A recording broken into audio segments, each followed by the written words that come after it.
Hello, my dear children and parents. Greetings from Indus Valley Public School, Rat. My dear children, welcome to your English class, and we will be doing a lesson from your Moments book. And the name of the lesson is In the Kingdom of Fools. This lesson is taken from a Kannada folk tale that is written by A.K. Ramanujan. Children, as we know, Kannada is, you can say Kannada, is a regional language mainly spoken in the states of Karnataka. This story is Kannada folk tale. Now, what do you mean by folk tale? Folk tale is a story which is passed on from one generation to another. That means your grandparents used to tell you a story, then once you've grown up, you are going to tell up a story. So that kind of story is known as folk tale. So it is taken from book that is Folk Tales from Indian, written by A.K. Ramanujan. Children, now coming towards the heading, or you can say the title of the story, that is In the Kingdom of Fools, which means the state where people are not so wise, they are not intelligent. In the story, the king, his minister and his advisor are fools. This means that they are not wise and intelligent. When this kind of people rule the kingdom, then what will happen to the kingdom? It has been narrated in the story. Children, it is believed that fools are so dangerous. Fools, the people who are not behaving in a wise manner, they are known as fools. So they are very dangerous, and only very wise people can manage them. So in the story, we have to find out who all are fools and what happened to them. So we will find the characters: king, minister, guru, disciple, merchant, thief's brother, bricklayer, dancer and goldsmith. These will be the character that we are going through in this story. Children, now moving towards the story. So the kingdom of fools. So in the kingdom of fools, the king and the minister were idiots. That means they do not think wisely. They ordered all things to be reversed. That means they want to convert the nature in a reverse manner. That is morning to night and night to morning. Like they decided to change night into day and day into night. They ordered people to do day's work in night and sleep in the day. Anyone not obeying was to be punished. And what was the punishment? Punished with death. So people out of fear did. So people were afraid to get death. So they started obeying to their king as well as the minister. This delighted the king and minister. So as the people were doing in accordance to the king as well as the minister, so they were very happy. Now, a guru and a disciple see the city. So what happened? Once a guru and a disciple arrived in the city, they found everyone asleep during the day. No activity was observed. It amazed them. They wandered till evening. That means they roamed to the kingdom full day till evening. They were roaming here and there. Then the people woke up. They started doing their nightly businesses. Now the two were hungry. Who two? Guru and his disciple. They bought some food items. The price of everything was same, a single dudu. This surprised and delighted them. Means whatever they are going to purchase, all the things were costing a single dudu. Means same amount was charged for each and every item.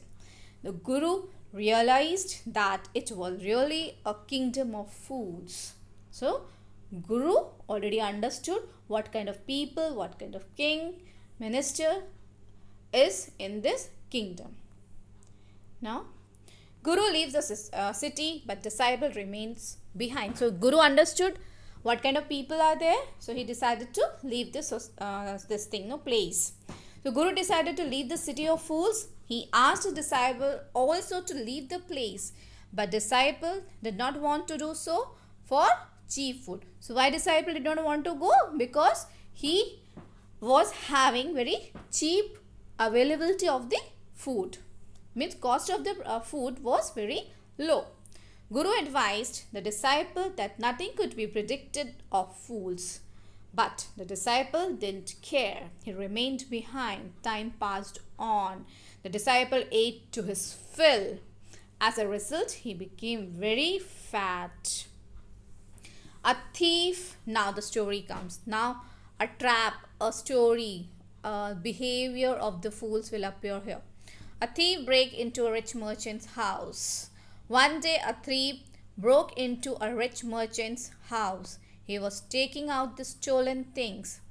So as soon as he was moving out after stealing the things, what happened? Just then the wall of the old house fell on his head. So that the wall of the house was broken, and he was killed instantly. So on spot he was dead.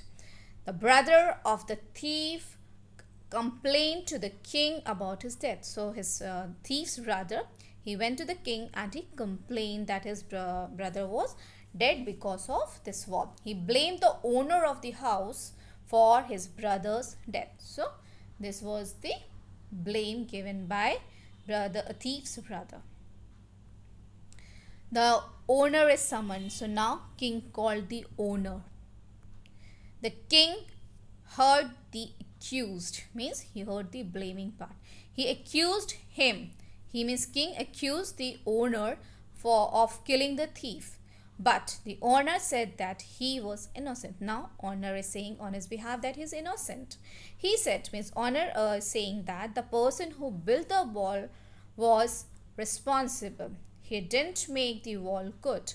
The king decided to summon the bricklayer. So now king decided to call bricklayer, as owner blamed the bricklayer for not making strong wall. Now what happened? The king summons the bricklayer. Now bricklayer was called up. The king asked the bricklayer if he had built the wall. He accused him for killing the thief. Now he means the king. He blamed the bricklayer for killing the thief. Before the king could order his death, the bricklayer pleaded for his innocence. But before the king, he ordered for his death or his punishment, the bricklayer pleaded for his innocence. He told the king, means bricklayer told the king, that he could not concentrate while building the wall.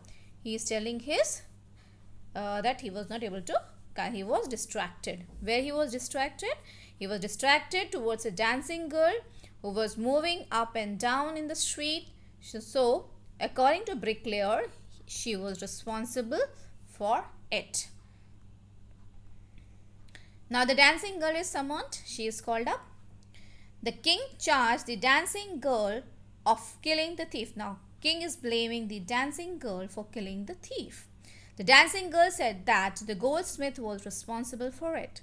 She had given some gold to him. He had to make some jewelry for her. He was lazy. He did not make the jewelry early. So she had to walk up and down the street. So it was goldsmith's fault. So now she blamed goldsmith. Now who is called up? The goldsmith is called up, and he is coming with his own excuse, with his own plea. What was that? The king now ordered to summon the goldsmith. The goldsmith replied that there was a wedding in the rich man's house. He had to make jewelry for him. So he could not finish the jewelry of the dancing girl in time.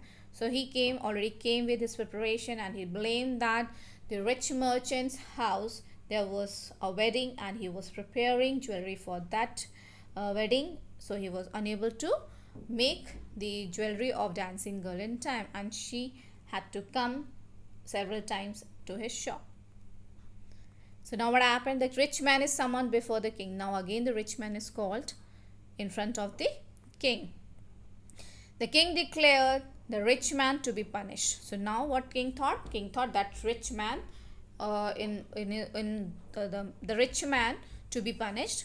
He was also the owner of that house, but he said that his father had ordered the jewelry. Now that rich merchant, he is blaming his father that his father his father had ordered the jewelry. The king consulted his minister. So now king is having a consultation with his ministers. Then he decided that the owner to be punished in his father's place, as he enjoys the richness and sorrows of his father. The king asked for a new stake to be made. Stake means a thing that is used for punishment, to be made ready for the owner to die. But owner was very thin, he could not be executed. The king was worried now. Now what to do? Then he ordered to search a man who was fit for the stake. He should be executed. Now see, the foolishness comes over here. The disciple is in trouble. How? Let's see. The disciple was found fit for the stake.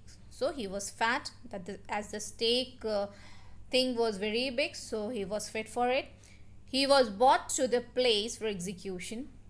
The disciple now remembered his guru's word. He prayed to his guru. The guru had magic power to see the past and the future. He saw everything. He arrived at once to save his disciple. He told his disciple something in low voice. His disciple understood this. Children, this is a stake where this disciple was about to get for execution. Now the guru's trick to save his disciple. Now see what kind of trick guru is going to play. The guru and the disciple now started fighting. So they started fighting. This was the trick. The guru wanted to die first. The king asked the guru the reason why he wanted to die. The guru told king in his ears that their city was unique. So guru is telling to the king that the king's city is very unique. This was the stake of God of justice. So this stake is of justice. The stake was very new. It never used earlier on criminals. So whoever died on it first, because it's very new, nobody has been used, nobody died on it. So now the first person who is going to be die on this stake would be born as a king, and whoever died next would be born as minister. See what kind of trick he is being played. The king decided to try. So now king is already in the trap. So what is saying?